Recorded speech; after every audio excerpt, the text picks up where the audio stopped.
Bueno, te había comentado que estaba medio atrasada con las lecturas y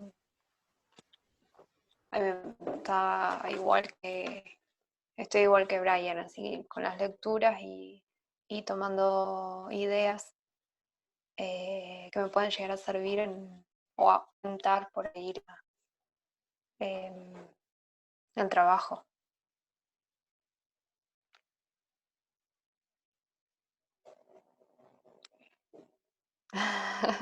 Sí, me olvido que bloqueo el... Sí, sí, te escuchaba.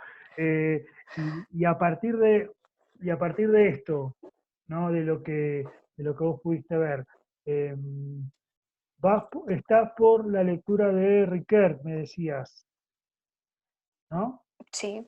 Bien. Eh, y en relación a eso, ¿tenés alguna pregunta? ¿Algo que te haya quedado ahí?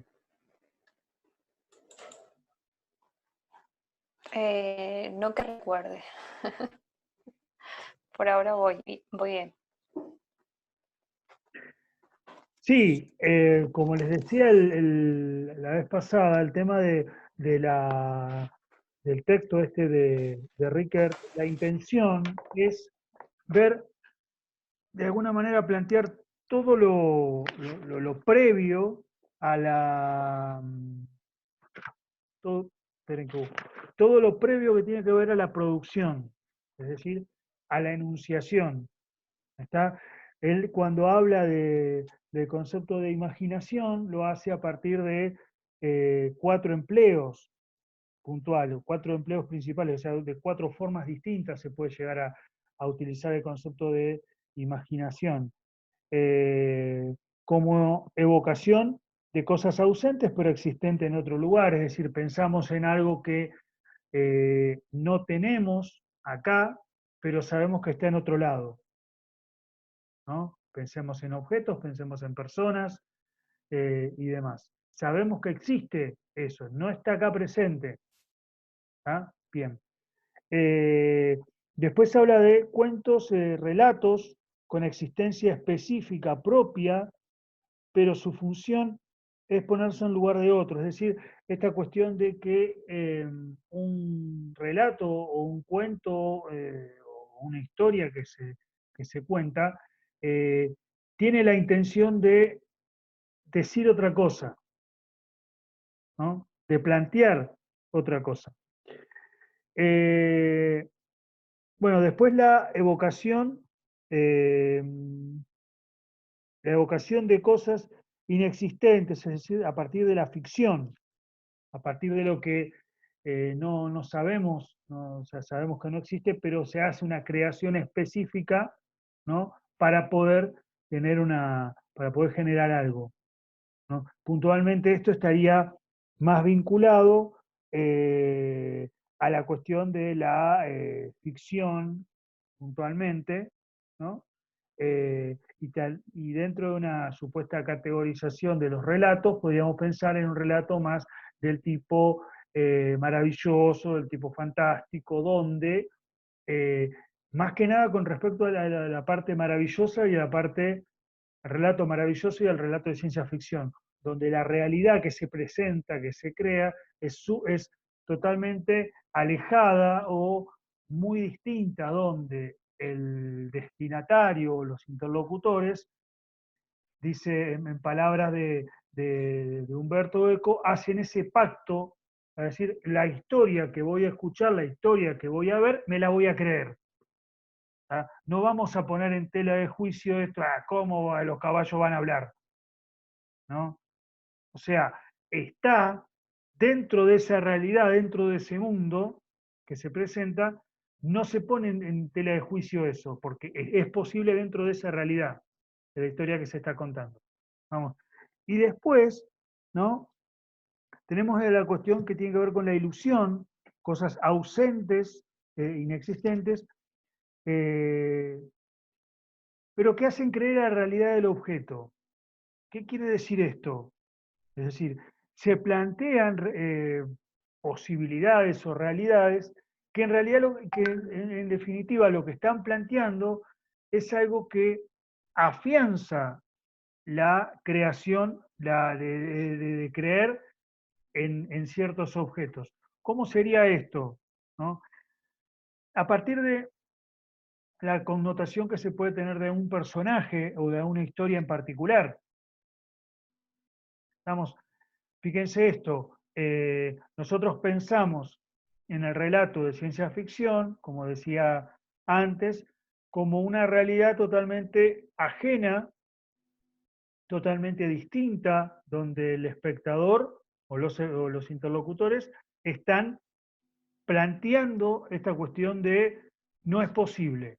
En mi realidad cotidiana no es posible. En esa realidad sí lo es. ¿Tá? Pero ¿qué sucede? Cuando uno hace una lectura de alguna manera lo que tiene que ver con las temáticas que se van manejando y los mensajes que van dejando la mayoría de los relatos de ciencia ficción y relatos, digo literatura y digo películas y demás, de un tiempo a esta parte ya no hay más alienígenas que vienen a conquistarnos y demás. Hay enfermedades, hay virus. Si ustedes se fijan, de acá a 10 años o menos, ¿no? Se planteó esta realidad. Y que si nosotros, si somos un poco más observadores, un poco más críticos, y, pucha, es lo que está pasando ahora, ¿no? Bien, acá veo recién lo que escribió Matt. Se me llamó la atención de Ricard que plantea la imaginación como instrumento de la crítica de la realidad. Y bueno, vos decías de la serie esta Carnival Row. Es decir, la literatura lo es, la literatura no es ingenua. Esto ya lo tienen asumido, lo deberían tener asumido. O sea, lo que parece ser lo más tonto y lo más ingenuo, en realidad no lo es. Deja un mensaje oculto, tiene un mensaje oculto.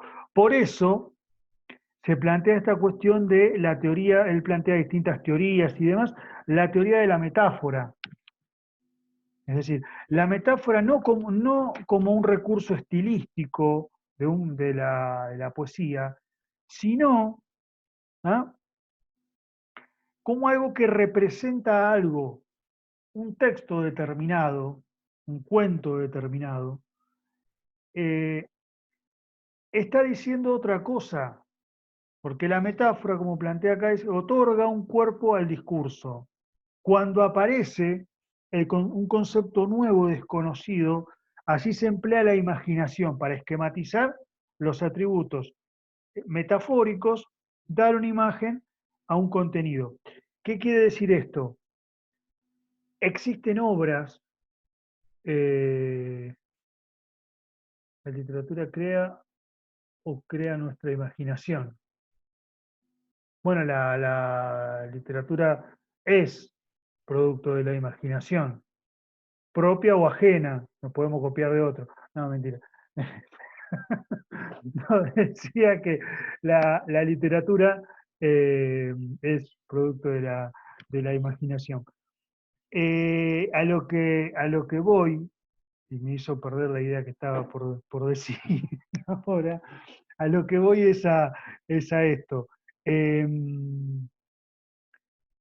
una obra determinada, un texto determinado, representa algo y quiere decir otra cosa, ¿no? Si nosotros pensamos, por ejemplo, en un discurso político, de acuerdo al momento que se dice y de acuerdo a ciertos momentos de ese discurso, ¿ah?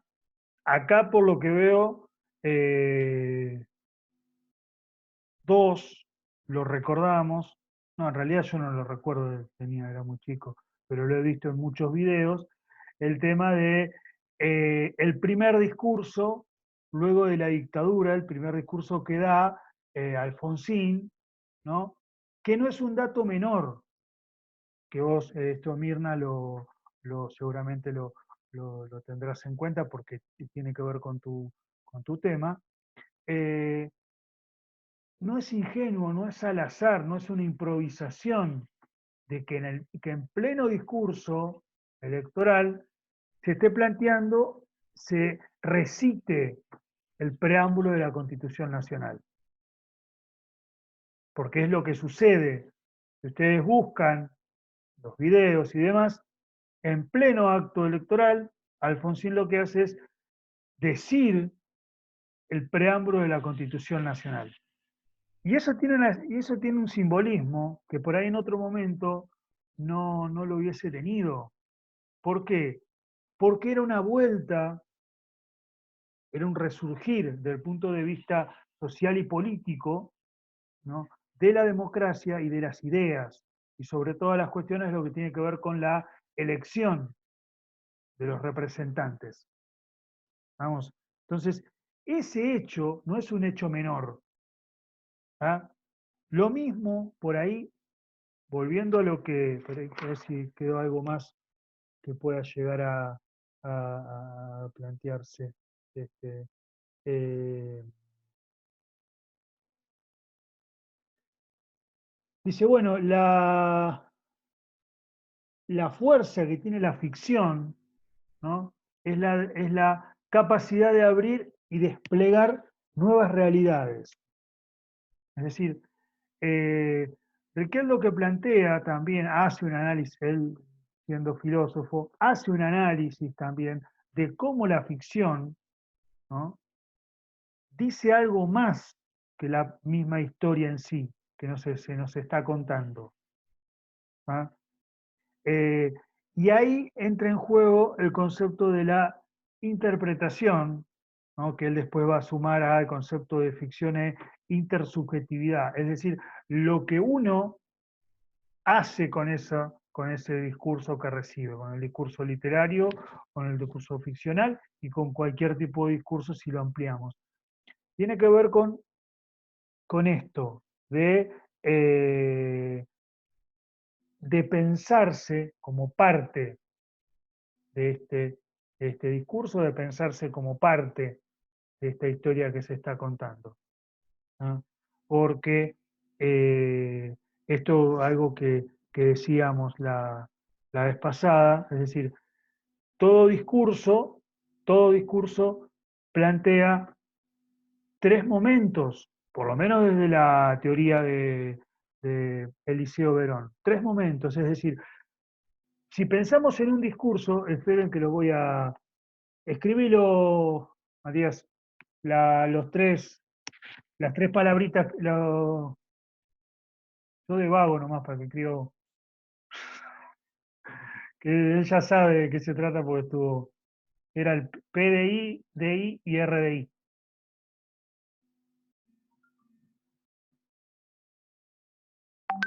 Sí, ese, te lo escribo yo.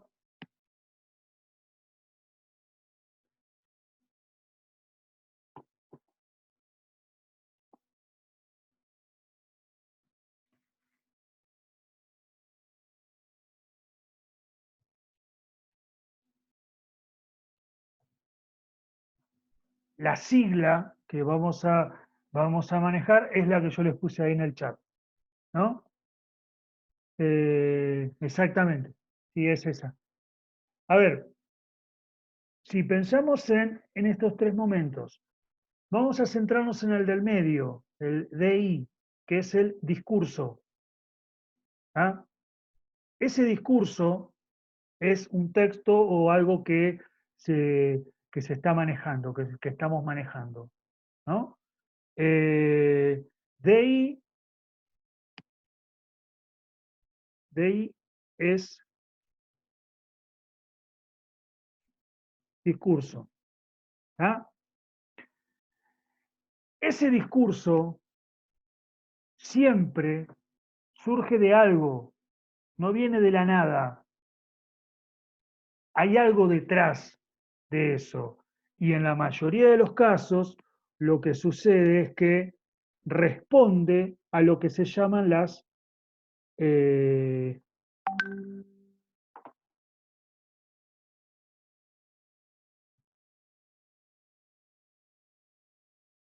condiciones de producción del del discurso. Las condiciones de producción del discurso. ¿Ah? Pero no me aparece la invitación, digo por Gigi, acá no me aparece para que la admita. Uy. Oh. Decía entonces, lo que tiene que ver con discursos de las condiciones de producción, es decir, lo que hay detrás de eso, de dónde surge. Vamos, eh, un ejemplo concreto que podemos pensar es en el discurso político, en el discurso de asunción del actual presidente, ¿no? La reiteración enfática que tiene con la expresión nunca más, ¿no? Que todos tal vez lo hemos visto. Eso es lo que tiene que ver concretamente. Es decir, pensamos en un discurso actual, en el discurso que estamos analizando, pero ese discurso responde a otra cosa, es decir, en qué condiciones se produjo. Y ahí eso nos lleva, si tomamos este elemento, nos lleva a el concepto de nunca más que está vinculado con otro contexto, porque esa es otra cuestión. No es el mismo contexto, vamos, y es llamativo, ¿no?, que se plantee esta cuestión de traerlo acá, de traerlo a la actualidad. Es la misma condición, estamos hablando de que pasó de que pasó una dictadura antes, los 4 años anteriores, y fue un hecho democrático, aunque nos parezca extraño y demás. Fue una elección democrática, la gente puede haber elegido bien o mal, pero hubo elecciones, ganó el que tuvo más votos, y punto, no hubo una imposición y demás. ¿Está?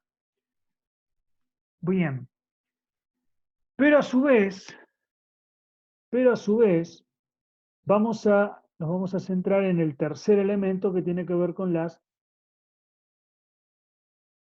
condiciones de recepción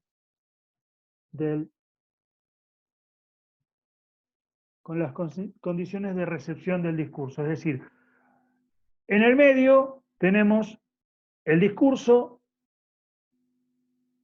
atrás tenemos las condiciones de producción, es decir, de dónde surge ese texto, ese discurso, a quién le responde, y a su vez, una vez que tenemos ese discurso, pensamos a futuro, pensamos después, en lo que tiene que ver en qué condiciones se recibe y qué genera ese discurso. Cómo es recibido ese discurso. Que a su vez, ese discurso después, esa recepción, ¿no?, ese RDI, se va a convertir en un discurso en la medida que empecemos a preguntarnos para atrás, es decir, en qué contexto de producción se generó, y ese va a generar otro concepto, es decir, es una cadena, no es un hecho concreto, no es un hecho estático, es un hecho sumamente dinámico. ¿Está? Bien.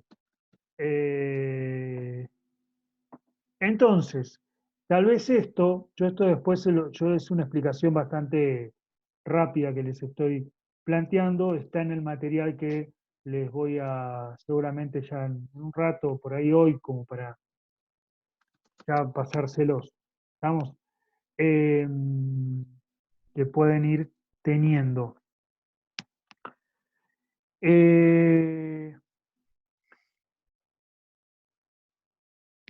A ver, abran los micrófonos y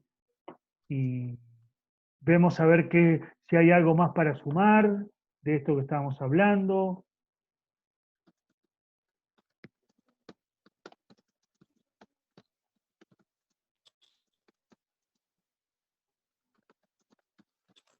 Mirna, Brian. Sí, en mi caso puntual, ¿cuáles de todos los discursos puedo tomar sin? ¿Es necesario Mira, tomar todos los discursos? no, no, no, no, porque te vas a... Es una locura. Es una locura. No, no, no. No es, a ver, era lo que yo les decía antes. O sea, céntrense en algo que unifique a eso. Analizás cada uno de los discursos por separado, ¿no? Y después planteás algún tipo de línea de conexión, de acuerdo a una temática. Vamos, eh, por ahí lo que se me ocurre, ¿no? Se me ocurre. Si querés tomar esta expresión, estas tres siglas, podés pensar en algún discurso que tenga que ver, vos tomás un DI, es decir, el discurso central que vas a mirar es un discurso de la presidencia de Macri, ponele. ¿Tá? El PDI tiene que ver con qué, ¿no? Tiene que ver con no, perdón, no, no, no, porque te voy a confundir. No. Vos tomás el actual, tomás el de Fernández, ¿tá? Tomás ese para analizar. Y pensás en ese elemento, en la cuestión que yo te decía del el nunca más. ¿Tá? Eso te va a llevar a dos condiciones de producción. La más lejana, la expresión nunca más. Pero supera las tecnologías de los... Re se salió él solo. No pases para que se meta Gigi que está tratando y no le sale, no sé por qué no le funciona. No, me quedé hablando solo. No, viste que Gigi está tratando, pero no sé por qué no le aparece, no sé qué le pasa. No, igual, poco tarde les avisé. Yo la anterior y esta la estoy grabando, encontré la opción para grabar. Así que no sé si se graba la imagen o si se graba el audio solamente. Ah, eso no lo sé. Después cuando vea el resultado les diré. Estamos, acá me dice acá arriba que está el recording. Bueno, eh, entonces decía esto, volvemos a lo de Mirna, que tiene que ver con qué, que vos te puedas centrar en tres discursos distintos, ¿no?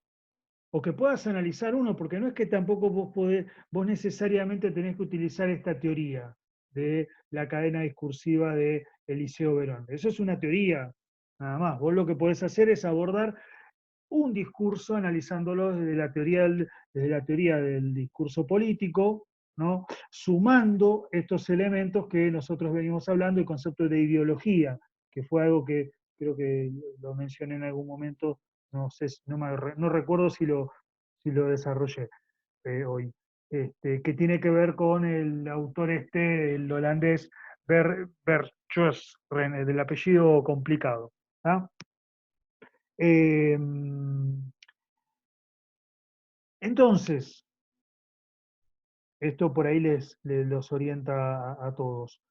Entonces, pensar en de qué manera esos conceptos importantes que nosotros vamos teniendo, ¿no? Se plantean o se dicen, ¿no? Y hay ejemplos en el propio texto. Pensemos en algo. Un texto, un texto como puede ser un discurso escrito, un texto oral, una película, algo aislado, no necesariamente responde a un discurso y a una ideología, ¿no? El discurso, como lo hemos conversado, eh, se construye a partir de varios textos, no de uno solo. ¿Tá? Son varios los textos eh, que construyen esta ideología, ¿no? Y esa manera de decir.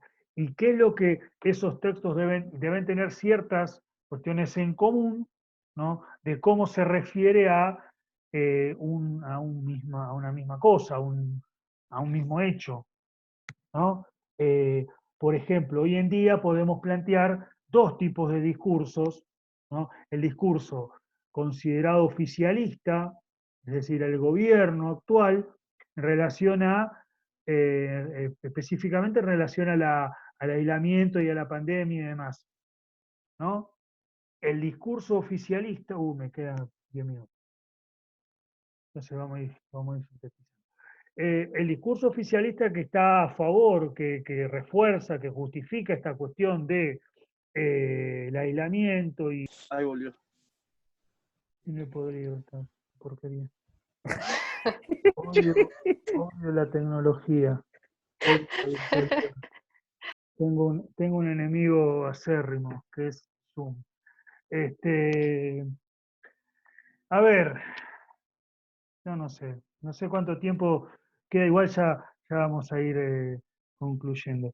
Eh, ¿Qué estaba diciendo yo? Una muy buena pregunta. Que ponías de ejemplo el discurso actual oficialista sería uno. En relación a la ¿No? pandemia, sí, en relación a la pandemia, es decir, los que están a favor y los que están en contra, ¿no? Los medios de comunicación, que hasta el momento no lo hemos mencionado, ¿no? Por lo menos hoy, los medios de comunicación juegan un papel muy importante en esto, porque construyen ideología, ¿no? Y influyen sobre el contexto en el cual se está dando. ¿Ah? Eh, y, y esto, también pensar en otro aspecto que tiene que ver con la producción del texto que ustedes tienen que ir armando. El miércoles había surgido una cuestión de trabajar, derechos humanos no, lo que tenía que ver con, a ver si me acuerdo, lo de Estela, el discurso y racismo, con lo de Cintia, que tenía que ver con el seguimiento de una noticia, ¿no? A lo que había surgido era que decía, no, pero bueno, esto por ahí le puede servir a tal y yo no quiero meterme en el tema del otro. A ver, cada uno tiene una temática diferenciada, pero es inevitable de alguna manera no acercarse o no meterse un poco en el terreno del otro.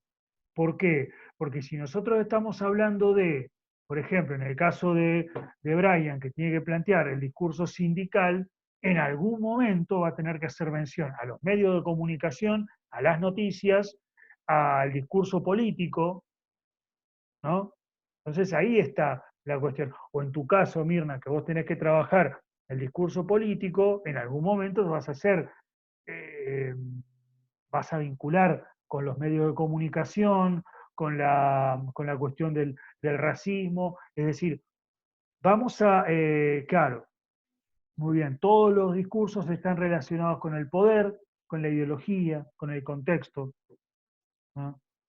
Con el tema de la violencia, eh, y cómo se construye ese discurso, porque no hay un solo elemento que lo construya, son varios elementos. Por eso es interesante y espero que para ese entonces las cosas se mejoren y podamos, eh, a modo de cierre de este espacio, de esta materia, podamos tener un encuentro presencial, así sea 1,5 metros, 2 metros de distancia, no sé, y que podamos ver, que cada uno pueda ver el trabajo del otro, ¿no? Y que surja un verdadero diálogo de esto, y que se van a dar cuenta que muchas de las cuestiones, pero está diciendo lo que yo tengo que decir.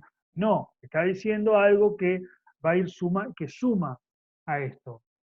¿Está? Bien.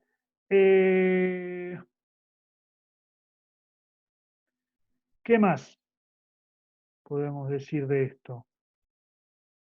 A ver, algo que haya quedado. Sí, Brian. Pero yo tenía una consulta.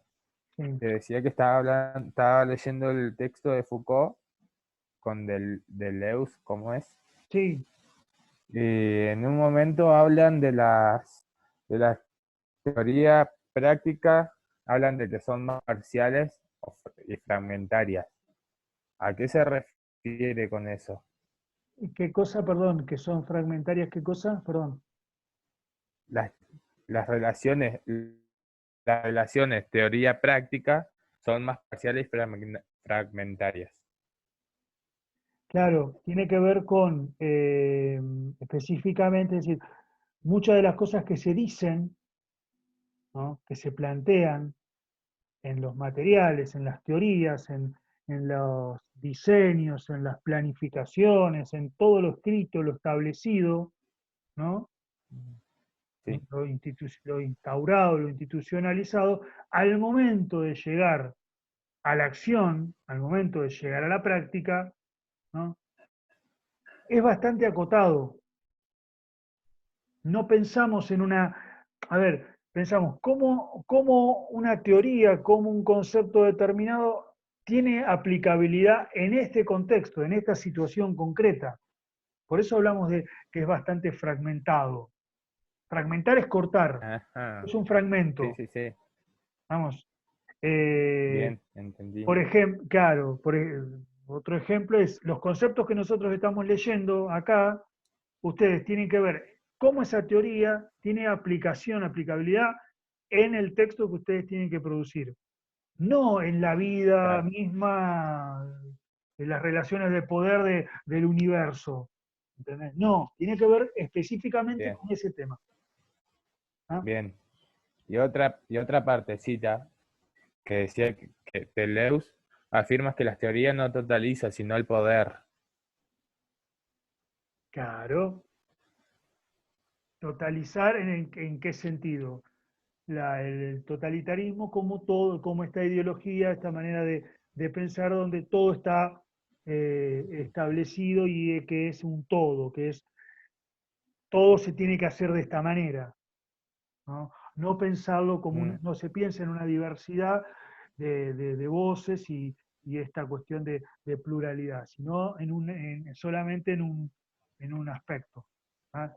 Por eso se habla. Y el poder es el que plantea esa realidad, ¿no? Es el poder bien, el que está ahí.